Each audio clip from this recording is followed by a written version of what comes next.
નમસ્તે વિદ્યાર્થી મિત્રો, આજે આપણે ધોરણ 11 ભૌતિક વિજ્ઞાન વિષય પ્રકરણ 4ના પ્રશ્નોની ચર્ચા કરીશું. પ્રશ્ન છે, વાસ્તવિક સંખ્યા વડે સદીશોના ગુણાકારનો અર્થ યોગ્ય ઉદાહરણ આપી સમજાવો. મિત્રો, આપણે અગાઉ જોયું કે સદીશ જે છે એને એના પ્રકારોની વાત કરી એ વખતે કહ્યું હતું કે એની અંદર બીજો સદીશ ઉમેરી શકાય છે, એની અંદર કોઈ સદીશ જે છે એના કોઈ કિંમત વડે ગુણી શકાય છે. તો અહીંયા કોઈક સંખ્યા છે, વાસ્તવિક સંખ્યા, એના વડે સદીશના ગુણાકારની ચર્ચા આપેલી છે. તો કોઈ એક સદીશ એ ધ્યાનમાં લઈએ અને આ સદીશને ધન સંખ્યા લેમડા વડે ગુણતા મળતા સદીશનું મૂલ્ય લેમડા ગણું થાય છે. એટલે અહીંયા તમને આ બાબત સમજાયેલી છે કે ધારો કે આ એ સદીશ છે. હવે આ એ સદીશને લેમડા બરાબર 2 વડે ગુણીએ તો એનું જે લેન્થ છે એ ડબલ થશે અને સદીશ જે છે એ 2a સદીશ તરીકે ઓળખાશે. તો અહીંયા તમને સૂત્ર આપેલું છે કે લેમડા એ સદીશનું મૂલ્ય બરાબર લેમડા એ સદીશનું માનાંક. એટલે અહીંયા પહેલાં જે લખેલું છે એની અંદર તમે જુઓ લેમડા એ સદીશ અને પછી મોડ છે આખાનો, અને પછી લખેલું છે કે લેમડા ઇન્ટુ એ સદીશનો મોડ. એટલે અહીંયા આ બંનેની અંદર તમે સમજી શકો છો લેમડા ઇઝ ગ્રેટર દેન 0 છે, માટે આ ગુણાકાર 2 વડે ગુણીએ તો ડબલ થાય, 3 વડે ગુણીએ તો 3 ગણો થાય. એટલે તમને એ આકૃતિ સમજાવી છે એના ઉપરથી. હવે લખેલું છે કે અહીંયા માની લો કે તમે વિરુદ્ધ દિશાના સદીશ સાથે પણ અહીંયા એના સરખાવો છો. તો ધારો કે લેમડાનો જવાબ -1 છે, તો શું થશે? તો એ ગુણ્યા -1 તો -a થશે.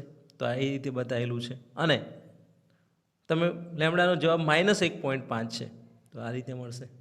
એટલે અહીંયા લેમડા ધન હોય તો શું થાય, લેમડા ઋણ હોય તો શું થાય? તો મિત્રો, લેમડા ઋણ હશે તો એ સદીશની દિશા કરતાં વિરુદ્ધ દિશામાંના સદીશ દોરવાની જરૂરિયાત ઊભી થશે. એટલે અહીંયા આ એ સદીશની દિશા છે તો -a સદીશની દિશા એની વિરુદ્ધ થાય છે. એટલે અહીંયા આ બાબતો તમારે ધ્યાનમાં લેવાની છે. લેમડા ઇઝ ગ્રેટર દેન 0 તો સદીશની દિશા બદલાતી નથી. લેમડા ઇઝ લેસ દેન 0 તો સદીશની દિશા ઉલટાઈ જાય છે અને લેમડાનું જે મૂલ્ય હોય એટલા મૂલ્ય વડે સદીશનો શું થાય છે? ગુણાકાર. એટલે એટલા ગણો સદીશ મળે છે. તો આ બંને ઉદાહરણ તમારે ધ્યાનમાં લેવાના છે. હવે મિત્રો, આપણે આવું વ્યવહારમાં ક્યાં જોવા મળે છે એની વાત કરીએ. તો તમે વ્યવહારની અંદર 2 સદીશોનો ગુણાકાર કોઈ જગ્યાએ ઓબ્ઝર્વેશન કોઈ સમીકરણમાં આવતો જોયો હશે. તો મિત્રો, વેગમાન જે છે, વેગમાન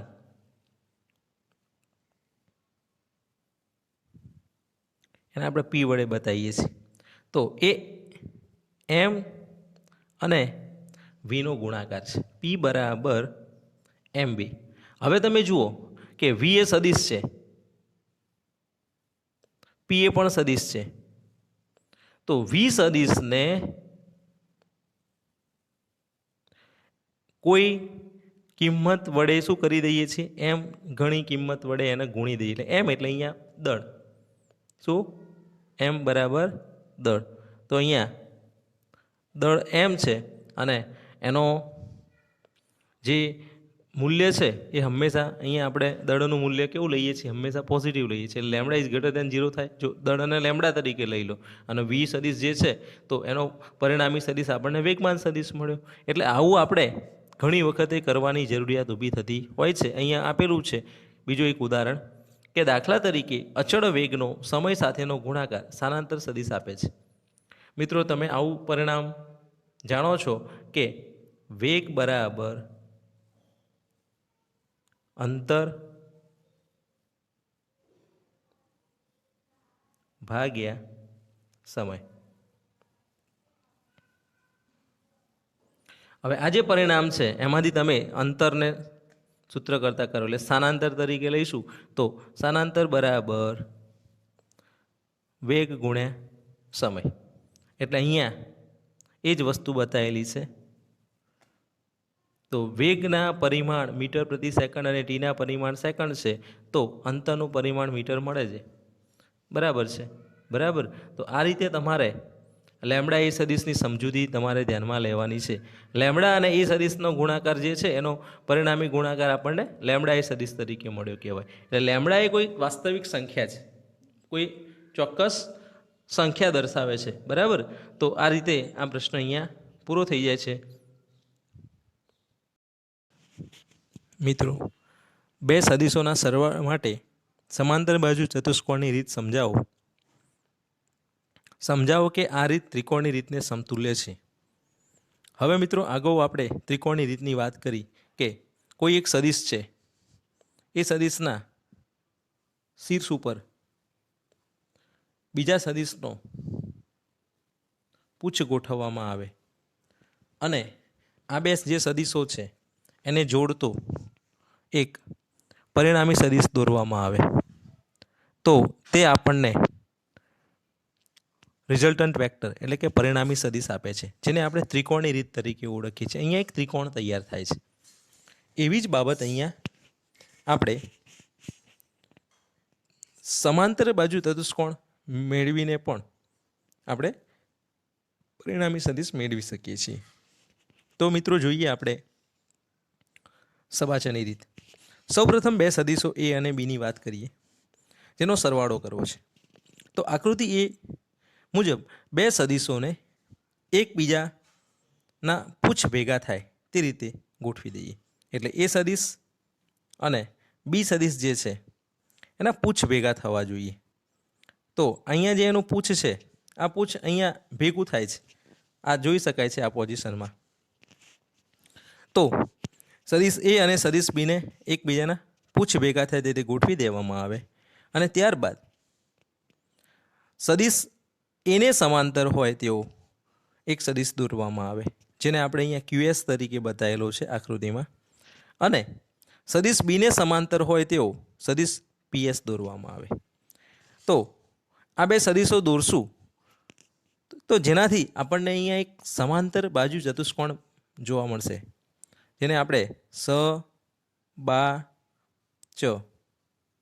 તરીકે ઓળખીએ છીએ. સમાંતર બાજુ ચતુષ્કોણની રીત. તો એક સમાંતર બાજુ ચતુષ્કોણ તૈયાર થાય છે. આ સમાંતર બાજુ ચતુષ્કોણ અહીંયા તમે જોઈ શકો છો આકૃતિની અંદર કે OPSQ તૈયાર થયેલો છે. આ OPSQ જે સમાંતર બાજુ ચતુષ્કોણ તૈયાર થયેલો છે એના બે વિકર્ણો મળે. એક જે તમને અહીંયા દોરીને આપેલો છે અને બીજો વિકર્ણ જે છે એ આમ મળે. બરાબર. તો અહીંયા જે બે વિકર્ણો મળે છે એ બે વિકર્ણોમાં જે મોટો વિકર્ણ છે અહીંયા OS, બરાબર, જે દોરીને આપેલો છે અહીંયા, એ વિકર્ણ એ પરિણામી સદિશ આપે છે. તો આ રીતે તમે જોઈ શકો છો કે પરિણામી સદિશ મેળવવા માટે બે સદિશોનો સરવાળો કરવા આપણે એક સમાંતર બાજુ ચતુષ્કોણ બનાવીએ છીએ અને આ સમાંતર બાજુ ચતુષ્કોણ તૈયાર થાય છે, એનો વિકર્ણ લેવામાં આવે તો એ વિકર્ણ આપણને પરિણામી સદિશ આપે છે. તો હવે છેલ્લા નંબરની જે આકૃતિ છે એની અંદર આપણે જોઈએ સી આકૃતિમાં કે સદિશ એ, સદિશ બી અને સદિશ એ અને સદિશ બી જે છે એનો રિઝલ્ટન્ટ વેક્ટર આર જે છે એ ત્રિકોણની રીતે મેળવીએ અને સબાચરની રીતે આકૃતિ બીમાં મેળવ્યો. આ બંનેના રિઝલ્ટન્ટ વેક્ટર સરખા મળે છે, જે દર્શાવે છે કે ત્રિકોણની રીતને તે રીત સમતુલ્ય છે. તો હવે આનું વર્ણન તમારે 2 ગુણનો પ્રશ્ન પૂછાયો છે પરીક્ષામાં કે બે સદિશોના સમાંતર સરવાળા માટે સમાંતર બાજુ ચતુષ્કોણની રીત સમજાવો.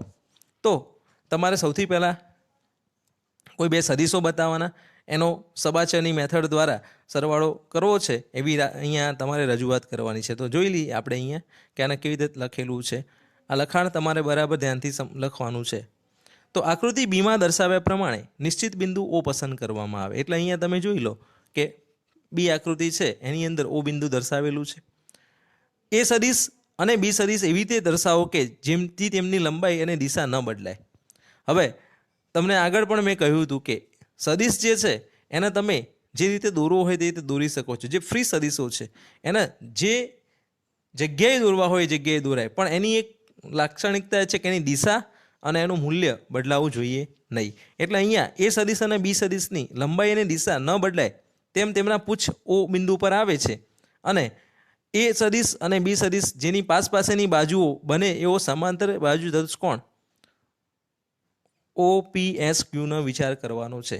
તો આ OPSQ જે બને છે એ એક સમાંતર બાજુ ચતુષ્કોણ છે અને ઓમાંથી પસાર થતો વિકર્ણ OS વિચારવાનો છે. એટલે આ જે દોરેલો છે આ વિકર્ણની વાત છે.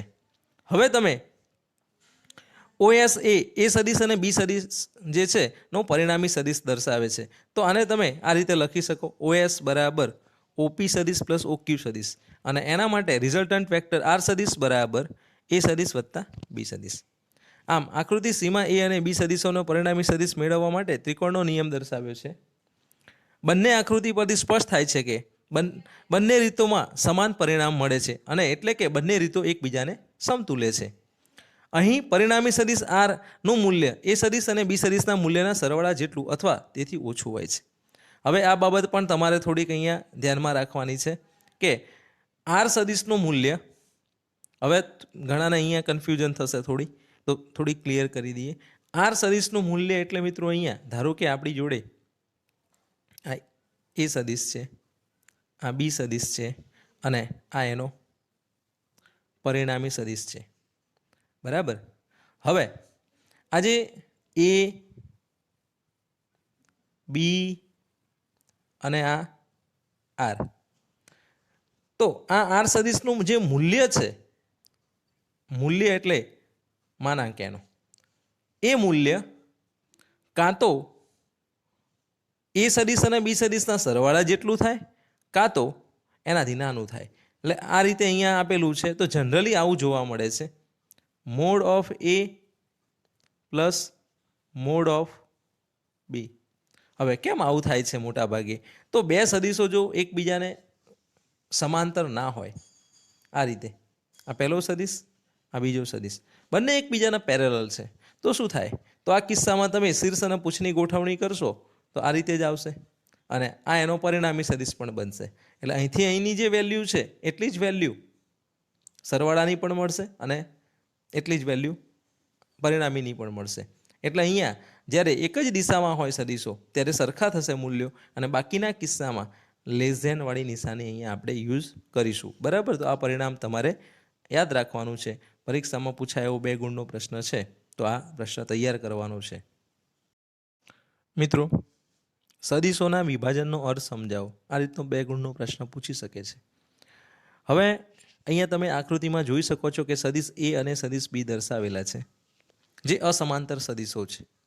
હવે આવા બે જે સદિશો છે એમને વાસ્તવિક સંખ્યાઓ વડે ગુણવામાં આવે અને ઓપી સદિશ એટલે કે લેમ્ડા એ સદિશ અને પીક્યુ સદિશ એટલે કે મ્યુ બી સદિશ તૈયાર થાય છે. આ બંને સદિશોનો સરવાળો કરવામાં આવે, અહીંયા ત્રિકોણની રીત વાપરેલી છે, તો આપણને પરિણામી સદિશ આર મળે છે. હવે આ જે અહીંયા તમને આકૃતિ જોવા મળે છે ત્રિકોણની, એના ઉપરથી આપણે અહીંયા આર સદિશનું એ સદિશ અને બી સદિશમાં વિભાજન કરવું છે. આર સદિશનું એ સદિશ અને બી સદિશમાં વિભાજન કરવું છે. હવે આ વિભાજન કરવા માટે આપણે શું કરી શકીએ? તો મિત્રો, એક બાબત અહીંયા સમજી લેજો કે જે સદિશ ઓક્યુ છે એ આરના દર્શાવે છે. આ રીતે છે, આ એક સદિશ, આ બીજો સદિશ અને આ પરિણામી સદિશ. હવે આ પરિણામી સદિશ આર જે છે એ બે સદિશોનો બનેલો છે. કયા બે સદિશ? તો લેમ્ડા એ સદિશ અને મ્યુ બી સદિશ. લેમ્ડા એ સદિશ, મ્યુ બી સદિશ. આ લેમ્ડા એ સદિશ છે અને આને આપણે ઓ પી કહી દઈએ અને આને કહી દઈએ પી ક્યુ. હવે ઓપી સદિશ એ સદિશને પેરેલલ છે એટલે કે સમાંતર છે અને પીક્યુ સદિશ એ બી સદિશને સમાંતર છે.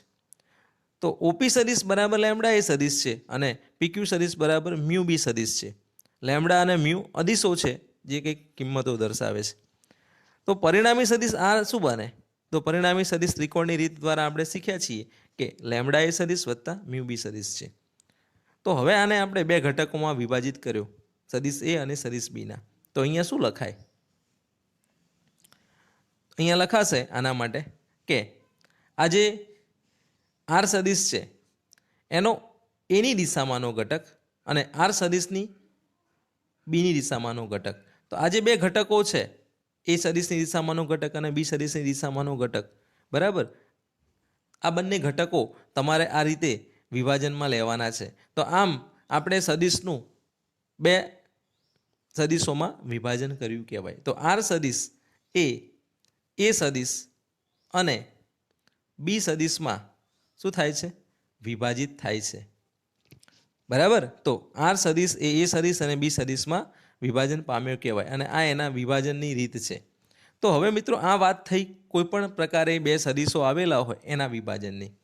ધારો કે આ સદિશ એક આમ હતો, એક સદિશ આમ હતો, તો આમની વચ્ચે કેટલો ખૂણો છે એ કોઈ અહીંયા સ્પષ્ટતા કરવામાં આવતી નથી. પરંતુ હવે આપણે સદિશ જે છે એનું વિભાજન એવી રીતે કરવા માગીએ છીએ કે જેથી એ દ્વિપરિમાણમાં હોય. તો હવે આપણે દ્વિપરિમાણમાં સદિશના વિભાજનની વાત કરીશું. જોઈએ